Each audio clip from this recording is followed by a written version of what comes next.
رمنو السلام علیکم. نن ما ویل چې په منګي به خبر درته وکړم. منګي خو تاسو پیژنئ. منګی چې پیغلي په سر ګرځوي او له ګودره اوبه کې راوړي. منګي چې کله وجود جوړیږي تاسو به لیدلی وي او کوم نه یې لیدلی زه به درته وښیم.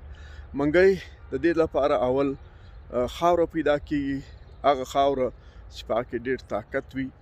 دویم بیا دا خاوره خښتېږي، چې کله خاوره خښته سي بیا په دې خاوره کې خیزي، دا خاوره پخوي.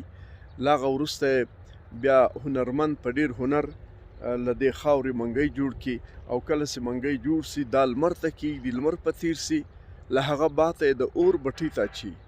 چې منګی جوړ سي له هغه بعد د اور بټۍ ته لویږي او په اور باندې پخېږي.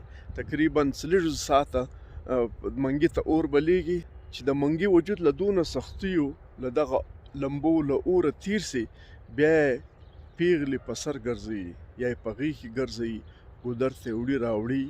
له ډېرو کړاوونو بعد بیا منګی د پیغلو د سر تاج ګرځي. قدرمنو دلته په پښتانه وطن کې هسې انسان فطرتاً غواړي چې ټوله دنیا یې وپېژني، شهرت غواړي. نو شهرت اسانه نه دی، شهرت قرباني غواړي. تاسو که تاریخ وګورئ، په تاریخ کې چې زموږ کوم مشران دي لکه احمدشاه بابا، میرویس نیکه، خوشحال خان خټک او رحمان بابا او داسې ډېر پښتانه چې تاریخ لري، تاریخ ګټونکي دي، نو د دوی تاریخ ووایاست چې دوی څونه سختۍ وړي دي، څونه کړاوونه وړي دي، مسلسل په مبارزه کې اوسېدلي دي او د پښتانه قام د انسانیت لپاره منډه کړې، ترنډه کړې، مرګ یې په ځان منلی دی.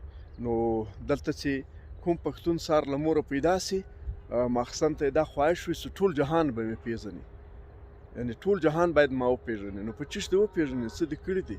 د پېژندګلوۍ لپاره، د شهرت لپاره خو قرباني پکار ده.